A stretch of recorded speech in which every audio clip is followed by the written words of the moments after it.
It's the night of the 26th of March, 1941.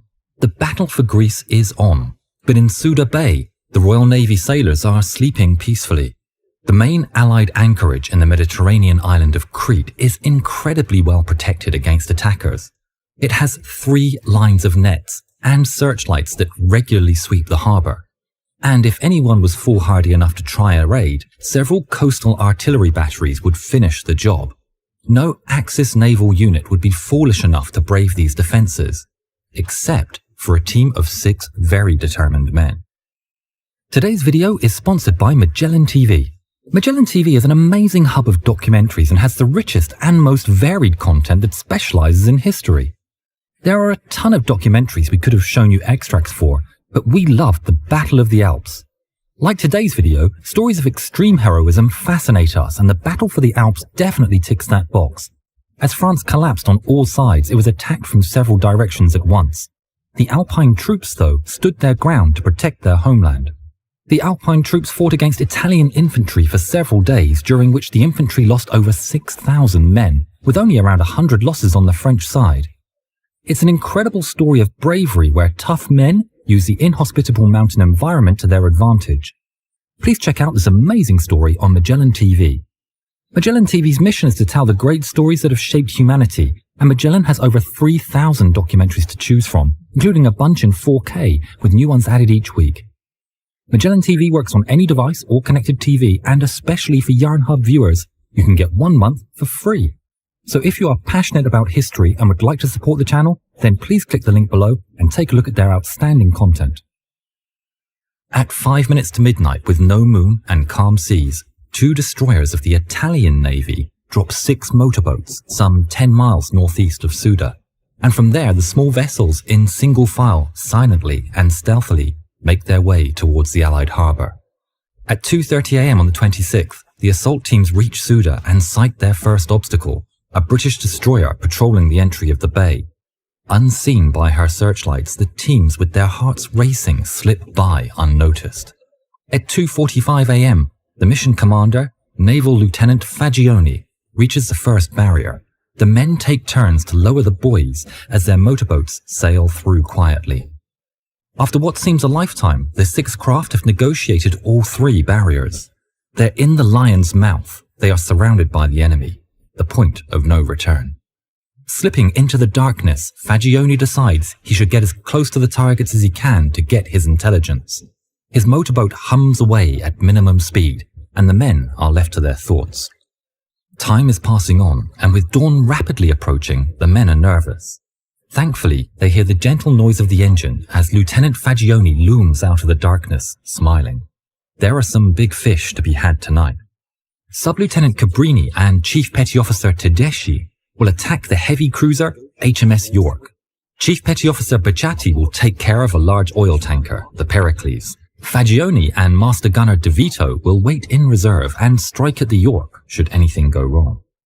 As the sun slowly rises over Suda, Fagioni notices that HMS York is coming to life and may be about to move. "She's about to leave port, boys. Time to move," he calls out. Cabrini and Tedeschi maneuver their small launches into position to about 300 yards from their target. While not as large as a battleship, the cruiser stands out like a leviathan against the morning sky. She is 575 feet long, displaces 8,250 tons, and is armed with 6 203mm guns, 8 100mm anti-aircraft guns, and 22 heavy machine guns, as well as 6 torpedo launchers. How can 2 men on motorboats take on such a beast? The truth is, these are not ordinary motorboats. Cabrini and Tedeschi are piloting MTMs, Modified Tourism Motorboats, designed by 2 cousins of the Italian king. These launches are powered by an Alfa Romeo engine capable of reaching a speed of 39 miles an hour, but most importantly, each is equipped with a warhead of 660 pounds of TNT. At 5:30 AM, the 2 raiders start the engines and soon head full throttle towards the side of the York, leaving behind 2 perfectly parallel wakes. The Alfa Romeo engines are now roaring against the silence of the dawn. The men think they've been spotted by the British, and Cabrini can see the crew aboard the York frantically manning the deck guns. But the British are preparing and firing their anti-aircraft guns, believing they're under air attack. It's just 100 yards from the York now. Flat out, full speed is reached. At this distance, it can either end in death or capture, but defeat is out of the question. Cabrini and Tedeschi have trained for months for this maneuver. They lock the rudders, then yank the levers to their right. Their seats are violently ejected into the water, becoming improvised rafts. The two sailors scramble away from their target, knowing what comes next. The MTMs almost simultaneously ram the side of the cruiser. Now it's time for the warheads to do their job. First, only 2 small explosions go off from the bow of the boats. The burst immediately sends the small vessels sinking, right next to the cruiser's hull. For what seems like an eternity, nothing happens, but the men know what's going on. The 2 small blasts are by design.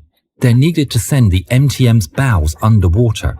When the small boats reach a preset depth, hydrostatic pressure triggers the main charges. 1,320 pounds of TNT go off in 2 massive explosions, tearing gaping wounds into the side of the York. Water pours through the gash in the hull, flooding the engine rooms. The cruiser begins to list, slowly sinking into the shallow bay. Cabrini and Tedeschi are still floating on their rafts when more explosions resonate around the Suda Bay. Their comrade, Chief Petty Officer Becciati, has scored a hit against the Pericles, the tanker displacing more than 8,000 tons. Fagioni and the remaining 2 raiders have launched their MTMs against the cruiser HMS Coventry, but its mission is a failure, with the boats either exploding against floating debris or running aground. By 7 a.m, Fagioni and his men have all been captured by the British. The Pericles will be towed away to Alexandria for repairs, but splits in half and is sunk en route. HMS York is beached and used as anti-aircraft batteries for the rest of the war. With the daring raid on Suda Bay, the Royal Navy suffered 2 total losses, amounting to more than 16,000 tons of shipping, but no human casualties. In this incredibly daring raid, the brave men of the 10th Flotilla MAS lost 6 MTMs and 6 men captured, a very small price compared to the toll exacted on the Royal Navy. Fagioni and his men would eventually receive the Medaglia d'Oro, the Italian equivalent of the Medal of Honor.